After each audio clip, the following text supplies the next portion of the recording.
Hi, my name is Ashley Sapone, and this is my final project for water security, CES 5963-997. I chose my topic on PFAS. I thought it was very fitting for water security. I definitely focus more on the water quality, especially being here in Minnesota.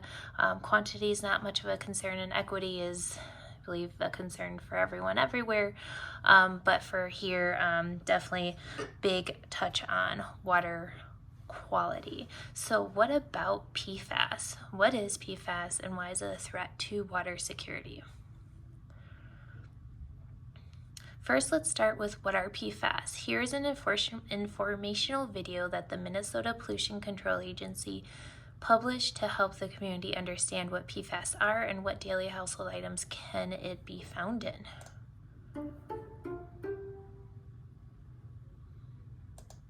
Countless household items, from food packaging like microwave popcorn and pizza boxes, to non-stick cookware, to stain-resistant carpeting and furniture, can have a common ingredient: PFAS.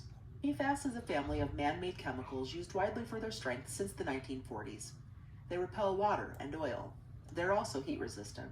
PFAS are also used in factories and industrial products like firefighting foams, paints and varnishes, and much more. These chemicals are virtually indestructible, with the nickname Forever Chemicals. Here's why. PFAS stands for per- and polyfluoroalkyl substances, a chemical family that includes thousands of compounds that share a common bond between carbon and fluorine. It's this bond that makes them so strong, almost indestructible. In modern replacement products for legacy compounds like PFOA and PFAS, scientists replace some of the carbon atoms with oxygen atoms. Scientists sort PFAS into categories based on their slightly different structures.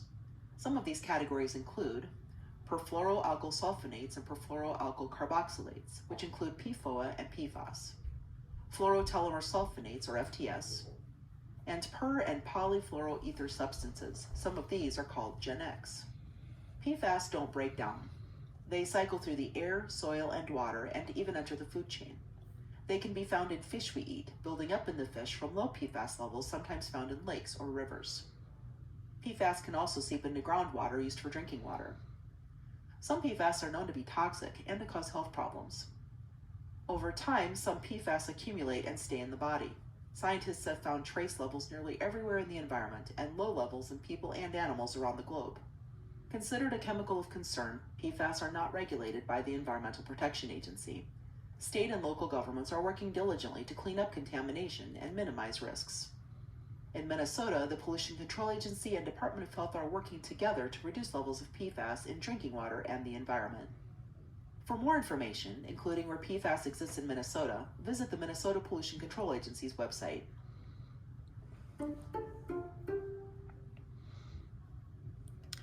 So what are PFAS used for? PFAS, or per- and polyfluoroalkyl substances, are made up of more than 5,000 man-made chemicals. They are known as forever chemicals because they do not break down over time. PFAS are commonly found and used for their water and grease resistance properties, such as resistant carpeting, non-stick cookware, water repellent clothing, and some personal care items such as dental floss and anti-fog cleaners for glasses, stated the Minnesota Department of Health. The chemical makeup of PFAS is what's really interesting, since it is considered that forever chemical due to it being unbreakable for the majority of it. Definitely not going to happen. This chain won't break naturally over time. And so what makes it so strong is the carbon and fluorine bonds here. And you will see that on different strands of PFAS, the carbon bond and fluorine bonds will have more, sometimes less, but definitely it's typically at least 6 carbons. Health concerns in PFAS. PFAS is all around us, so consumption of PFAS can take place from multiple sources, such as drinking contaminated water, eating fish caught from water contaminated by PFAS, accidentally swallowing contaminated soil or dust, eating food grown near places where PFAS were used, manufactured or disposed of eating food or manufactured or disposed of, eating food packaged in material that contains PFAS, or swimming or recreating in contaminated lakes or rivers. PFAS exposure and health effects have shown direct causes of health concern effects in humans and animals, but there's still a lot of uncertainty. What we do know, it is dependent on the length and amount of exposure. And this is true from a lot of different resources that I have read. I saw it with the Minnesota Department of Health, the EPA, Environmental Protection Agency, and then also other state guidance also had the same information as far as the concerns associated with PFAS.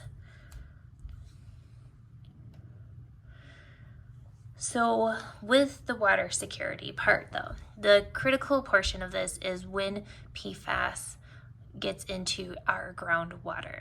And PFAS can get into the groundwater by facilities that use PFAS and there is a spill, or they improperly dispose of their waste.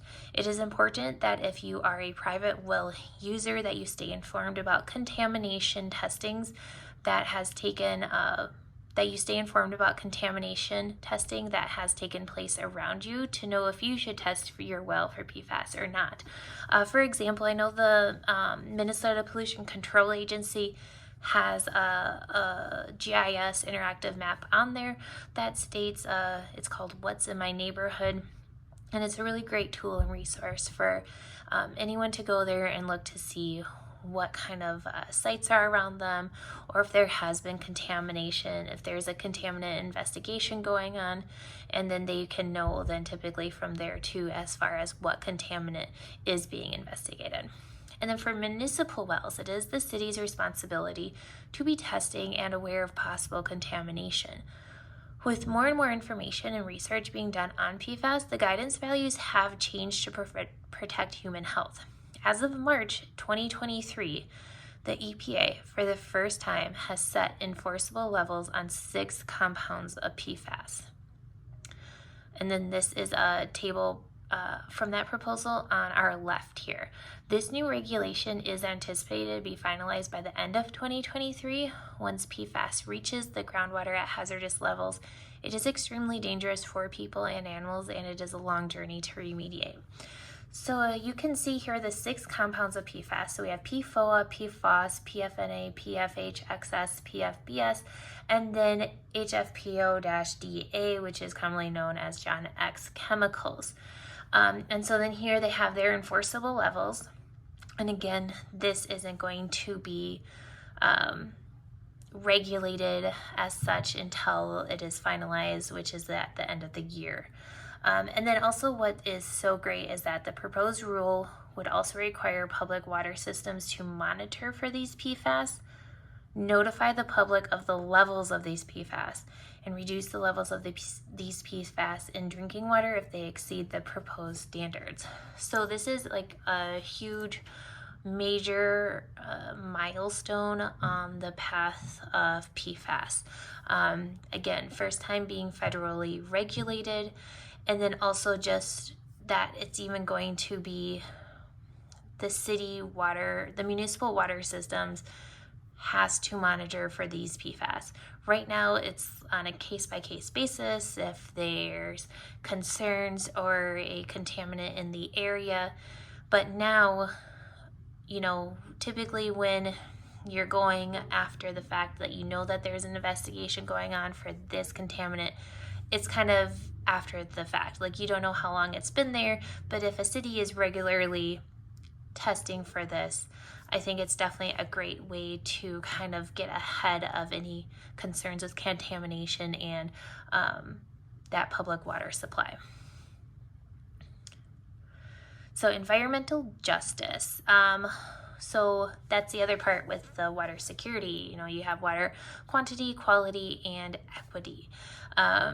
Definitely you see a lot of that with PFAS. So the equity portion is definitely critical. And if you are new to the term of environmental justice, it is the fair treatment and meaningful involvement of all people, regardless of race, color, national origin, or income, with respect to the development, implementation, and enforcement of environmental laws, regulation, and policies. PFAS have been confirmed in drinking water of nearly 3,000 communities and are likely to be in the drinking water of more than 200 million Americans. Studies also suggest that communities with environmental justice concerns are disproportionately harmed by PFAS. In California, scientists are able to use their environmental justice screening tool to determine that low-income people of color and indigenous communities had very high levels of PFAS in their drinking water. And this information I did get from Environmental Working Group, where they did also have a few other studies from different states around the United States that showed also how PFAS is an environmental justice issue as well. So what can be done? I have stated that it is a forever chemical. It will not break down on its own or naturally. And so there is always new technology, and I hope more is coming our way. But there are multiple ways to clean up an area that has been contaminated with PFAS. A couple that are used regularly according to the EPA are excavation and offsite disposal, which means the soil that was excavated will then be disposed at an offsite landfill, which fewer and fewer landfills are accepting this soil. And this is just knowledge I have personally of working within Superfund for the state of Minnesota. And it's also a giant cost to try to find a landfill that will accept the soil and then getting the soil there itself. Another common method is pump and treat, which means extraction of groundwater followed by treatment with granular activated carbon or GAC. There are studies and research being done regularly to create more efficient methods in removing PFAS. In Minnesota, with the 3M settlement, which consisted of 3M damaging the drinking water and natural resources in the Twin Cities metropolitan area, Minnesota won a lawsuit, and the return settlement was $850 million. $100 million did go to the Minnesota Department of Natural Resources to restore some of those natural resources that 3M did destroy, and then the rest of that, the 750, is with the PCA, and they did create a separate unit called the East Metro Unit that is dedicated just to the 3M cleanup then with this lawsuit money. And with this lawsuit and a lot of work to be done to rectify the contamination that 3M ensued, Minnesota has been looking for new technologies. Recently, Minnesota received a surface activated foam fractionation, or a SAF, which injects outdoor air into contaminated water, turning PFAS into foam that can be separated from the water. The foam is then removed, PFAS levels are significantly reduced, and the water is returned to the environment, both cleaner and safer. Then the foam that was the PFAS concentrate goes through the second technology where the carbon-fluorine bonds are broken through electrochemical oxidation. So this is just a really great tool and resource that we have. We are one of the first states to use this or even have this here as an option for remediation. It did come from Australia, and we're probably about maybe 3 months in once having this. And as you can see, it is just mobile and it's on wheels, so it's just going to go through the different bodies of water that are with that 3M settlement in the metro area. And then here is a YouTube video that the MPCA provided for the SAF. It is like an extremely awesome step forward within new technologies within water remediation. This is the first location of the surface active foam fractionation system called the SAF, and it is going to intentionally foam out the PFAS out of the groundwater and surface water here at Tappan Park. So these PFAS compounds, they're really slippery, and so they sit in the water body but they don't really bind to the water molecules. And so what we do is, in releasing air bubbles into a water column, as they rise and create these foams, we then harvest the foam, and so that gets it out of the water, and then we take that foam that we've harvested and we do the same process kind of another time to create a hyper concentrated. All the targeted PFAS chemistries have been removed, and so the water is then free for discharge. Well, it's really a major leap forward for us in terms of investigating and finding solutions to PFAS contamination in water. And ultimately, this is all aimed at one thing, and that is trying to provide safe and sustainable water resources for all of these community members throughout the entire East Metro. This is just stop number one, and we'll hope to have the best results we can possibly get out of it. Treating water in Minnesota for the first time. This is kind of PFAS central. Right where we are here at Tablin Park is just so close to the kind of ground zero of where that PFAS contamination began. It's really fascinating for me as a scientist just to see how it's transitioned through the environment. We do this work to try to better the environment and provide a better world for everyone, for all the citizens of Minnesota. So to see this come to fruition it's a huge moment. Yeah.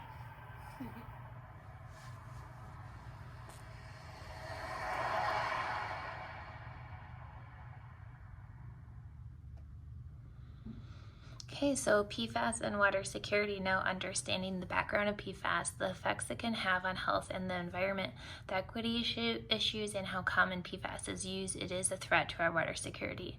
In Minnesota, it is not as much of a water quantity concern, but definitely water quality, and I am hopeful that new technologies will be discovered. Federal regulation will be a top contributor to this contaminant, though.